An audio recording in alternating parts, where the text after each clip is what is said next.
विश्वास हर रिश्ते की जड़ होती है। जब पति पत्नी का एक दूसरे पर भरोसा नहीं करते हैं तो वैवाहिक जीवन में अशांति होना तय है।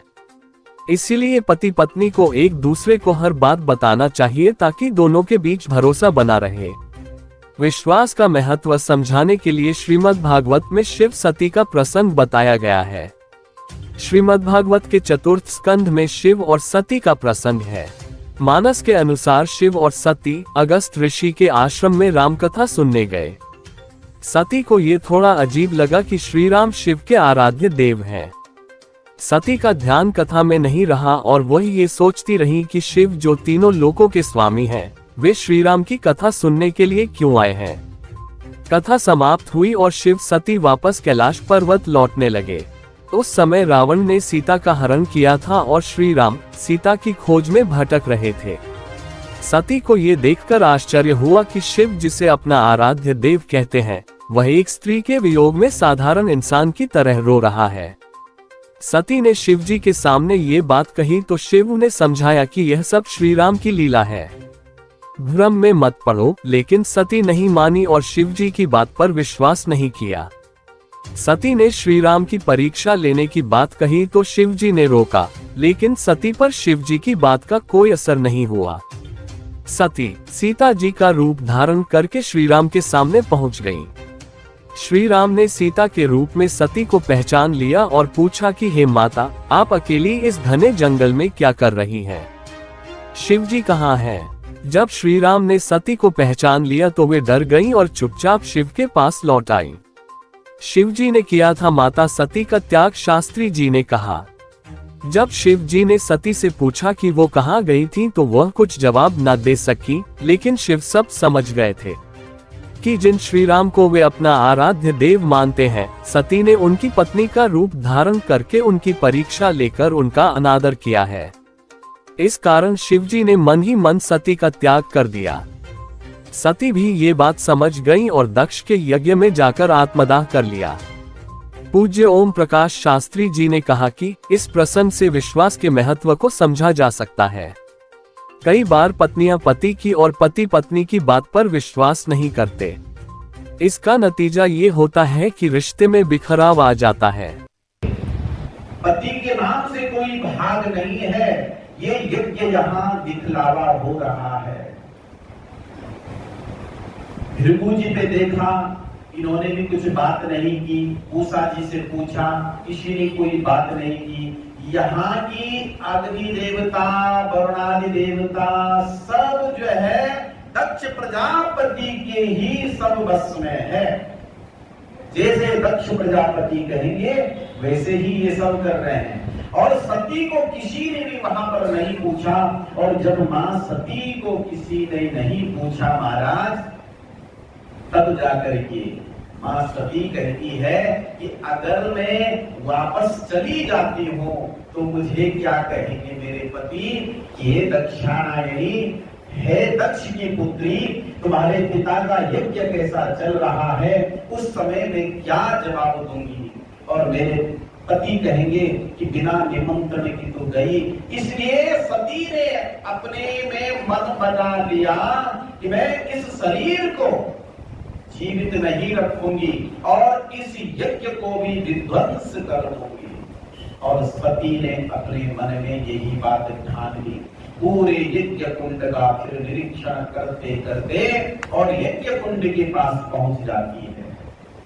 और महाराज जैसे ही यज्ञ कुंड के पास पहुंचती है तो सती अपने मन में कहती है कि हे प्रभु, जब जब मैं जन्म लूंगी तब तब आपके चरणों में ही मुझे जन्म मिले और मैं आपकी ही पत्नी बनूं। सती मरत हरि सन बरु मांगा, मेरी नैया से तुमने सवैया हो, मेरी नैया से तुमने सवैया हो, मेरी नैया से तुमने सवैया हो, मेरी नैया से तुमने सवैया हो, पार कर दो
सुना के सबको प्रेम रस में डुबा दूं। इसके बाद मैं आपको जरा एक दो सूचना है जो जरूरी है, वो सूचनाएं बताऊंगा और तत्पश्चात फिर आगे।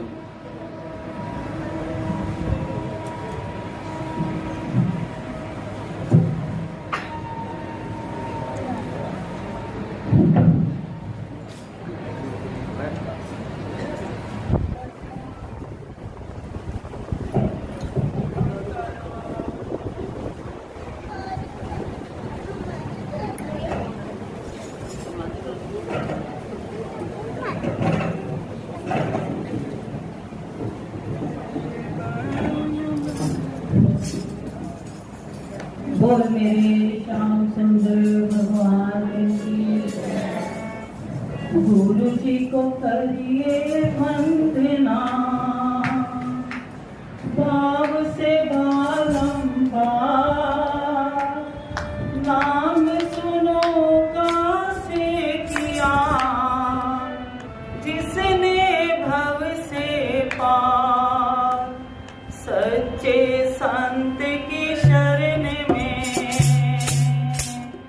बैठ मिले विश्राम, मुँह मांगा फल तब मिले, जब जपे राम का नाम, जब जपे राम का नाम। श्यामा आ भी जा